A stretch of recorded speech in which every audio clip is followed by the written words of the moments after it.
તો નમસ્કાર વિદ્યાર્થી મિત્રો, કેમ છો? મજામાં ને? ચાલો તો ફરીથી પાછો હું તમારા માટે લઈને આવી ગયો છું આપણી આજે આઈએમપી ક્વેશ્ચન્સ ની જે સિરીઝ છે એની અંદર તમારા માટે એક નવા ચેપ્ટરના આઈએમપી ક્વેશ્ચન્સ. તો આજે વિદ્યાર્થી મિત્રો આપણે જોવાના છીએ ચેપ્ટર નંબર કયું છે? 6, નિયંત્રણ અને સંકલન. એના કેટલાક આઈએમપી પ્રશ્નો. પરંતુ વિદ્યાર્થી મિત્રો, આપણા આવા જ આઈએમપી ક્વેશ્ચન્સ છે એની માહિતી હું તમને આપતો રહું, આવા ચેપ્ટરની અંદર પૂછાતા મહત્વના પ્રશ્નોની માહિતી તમને આપતો રહો, એના માટે જરૂરી છે કે તમે આપણી ચેનલ પર જોડાયેલા રહો. એના માટે આપણી ચેનલને સબસ્ક્રાઇબ કરી દેવાની છે, લાઈક કરી દેવાની છે, તમારા મિત્રો સાથે શેર કરવાની છે અને સાથે સાથે બેલ બટન પણ તમારે દબાવી દેવાનું છે, જેથી આપણા દરેક વિડીયોની માહિતી તમને મળતી રહે. અને સાથે વિદ્યાર્થી મિત્રો, તમને આપણે આગળ પ્રશ્નો હું તમને આપું એ પહેલા એક વાત કહી દઉં કે આપણે આજે આઈએમપી ક્વેશ્ચન્સ જે હું તમને આપી રહ્યો છું એ દરેકે દરેક આઈએમપી ક્વેશ્ચન્સનું સોલ્યુશન સાથે વિથ સોલ્યુશન આપણે લાઈવ લેક્ચર યુટ્યુબમાં લઈ જઈએ છીએ. તો એટલે કે આપણી જ ચેનલ પર યુટ્યુબની અંદર લાઈવ લેક્ચર પણ હોય છે આપણા, તો એની અંદર પણ તમારે જોડાવાનું છે અને દરેકે દરેક પ્રશ્નો તમને ખૂબ જ સરળ અને સાદી ભાષામાં સમજાવું છું. તો એના માટે તમે એ લેક્ચરમાં પણ જોડાવ. એના માટે તમને આ ચેનલને સબસ્ક્રાઇબ કરો, એ જરૂરી છે, કારણ કે જ્યારે આપણો લાઈવ લેક્ચર આવશે ત્યારે તમને એનું નોટિફિકેશન એડવાન્સમાં મળી જશે. ચાલો તો આગળ જોઈએ કે આપણે કયા પ્રશ્નો ચેપ્ટર નંબર 6 એટલે કે નિયંત્રણ અને સંકલનમાંથી પૂછાવા જેવા છે. તો વિદ્યાર્થી મિત્રો, સૌપ્રથમ તો વાત કરી દઈએ કે આ ચેપ્ટર જે છે એ આપણા માટે કેટલું અગત્યનું છે. તો આ ચેપ્ટરની અંદરથી 3 માર્કનો એક સવાલ અને 1 માર્કના 3 સવાલ, એમ ટોટલ તમને 6 ગુણનું આમાંથી પૂછાવાનું છે. 6 માર્ક્સ માટે અગત્યનું છે. 1 માર્ક્સ વાળા પ્રશ્નોની વાત તો આપણે ક્યારેક પછી કરીશું. હું તમને એવા પણ કેટલાક લેક્ચર્સ આપીશ કે જેની અંદર 1 માર્કના પ્રશ્નો આપેલા હશે, પરંતુ અત્યારે આપણે 3 માર્કના જે પ્રશ્નો પૂછાવાના છે એની કંઈક વાત કરીએ. તો આની અંદર સૌથી પહેલો જ પ્રશ્ન આપ્યો છે પરાવર્તી ક્રિયા અને પરાવર્તી કમાન સમજાવો.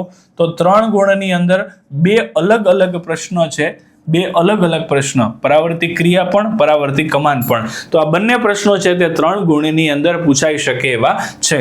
માનવ મગજ આકૃતિ દોરી તેના ભાગો વિશે વિસ્તૃત માહિતી લખો. 3 ગુણની અંદર પૂછાઈ શકે એવો મહત્વનો પ્રશ્ન છે. ઘણી બધી વખત વિદ્યાર્થી મિત્રો આ પ્રશ્નની અંદર આકૃતિ દોરવાની વાત છે તે કેન્સલ કરી નાખવામાં આવે છે, ફક્ત એના ભાગો વિશે વિસ્તૃત માહિતી લખવામાં આવે છે, કારણ કે આ 3 ગુણમાં પૂછાય છે. ખરેખર જોવા જઈએ તો આકૃતિ સાથે 4 ગુણમાં પૂછાવો જોઈએ, કારણ કે એના 3 ભાગ છે, અગ્ર મગજ, મધ્ય મગજ અને પશ્વ મગજ. ત્રણેય વિશે વિસ્તૃત માહિતી લખવા જઈએ તો પ્રશ્ન આપણો મોટો થાય વિથ આકૃતિ. એટલા માટે આકૃતિ વગર પણ આ પૂછાઈ શકે છે. પણ જ્યારે પણ પૂછાશે ત્યારે જેમ મેં અહીંયા મેન્શન કર્યું છે એવી જ રીતે તમને મેન્શન કરેલું હશે આકૃતિ દોરવાની છે કે નથી દોરવાની. અહીંયા જેમ કીધું છે તેમ કે આકૃતિ દોરી તેના ભાગોની વિસ્તૃત ચર્ચા કરો, અથવા તો માનવ મગજના દરેક ભાગોનું વિસ્તરણ અથવા તો વિસ્તૃત ચર્ચા આકૃતિ સહિત કરો. તો આવું કંઈ આકૃતિ દોરીને આકૃતિ સહિત આવો શબ્દ આવે તો આપણે આકૃતિ દોરવાની છે. આવું કંઈ ન હોય, આકૃતિની કોઈ વાત કરી ન હોય તો ત્યાં આકૃતિ દોરવાની નથી. પરંતુ વિદ્યાર્થી મિત્રો, ક્યારેક એવું બને કે જો આ પ્રશ્ન તમને 4 ગુણમાં પૂછી નાખે, આ ચેપ્ટરનો પૂછાતો નથી પણ બાય એવા કેટલાક ડિફોલ્ટ કેસમાં પૂછી પણ નાખે, તો આપણે શું કરવાનું છે તો કે આકૃતિ દોરી નાખવાની છે, કારણ કે એ સમયે એ 4 માર્ક્સનો પ્રશ્ન તમારો આકૃતિ સાથે નો જ થશે. જો ક્વેશ્ચનમાં ન પૂછેલી હોય આકૃતિ તો પણ, બરાબર, એ ત્યારે આપણે ધ્યાન રાખવાનું છે. ઓકે, ચાલો વિદ્યાર્થી મિત્રો, તો આગળ જોઈએ. વનસ્પતિમાં આવર્તન સમજાવો. આ પણ આપણું 3 ગુણની અંદર પૂછાઈ શકે તેવો મહત્વનો પ્રશ્ન છે. વનસ્પતિના વૃદ્ધિ પ્રેરક અને વૃદ્ધિ અવરોધક અંતઃસ્ત્રાવો વિશે માહિતી લખો. વનસ્પતિના વૃદ્ધિ પ્રેરક અંતઃસ્ત્રાવો 3 છે અને વૃદ્ધિ અવરોધક અંતઃસ્ત્રાવ 1 જ છે.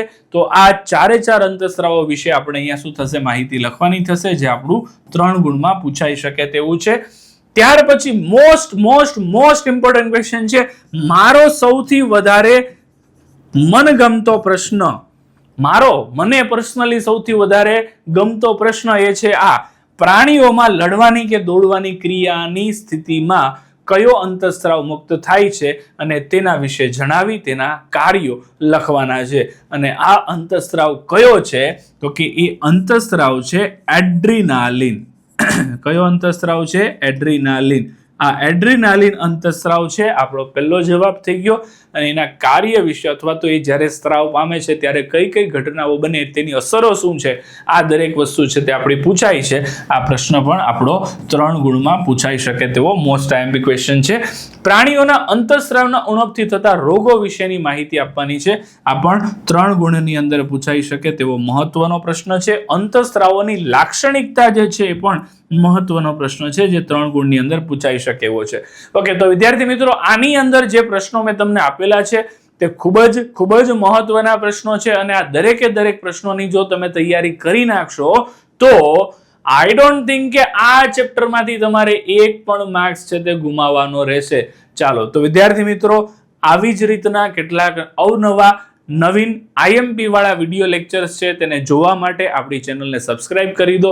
ફરીથી એક વખત બેલ આઇકન પણ દબાવી દો અને નેક્સ્ટ સેશનમાં આપણે મળીશું ત્યારે કોઈક નવા બીજા કેટલાક આવા જ પ્રશ્નો છે તે તમારા માટે લઈને આવી જઈશ બીજા ચેપ્ટરના, અને જેથી કરીને તમારી પરીક્ષામાં તમે સરળતાથી વધુ સારા માર્ક્સ લાવી શકો અને વધુ સારું રિઝલ્ટ લાવી શકો. તો એના માટે આપણે મળતા રહેશું આપણી ચેનલ CBN ઇન્સ્ટિટ્યૂટમાં. Thank you.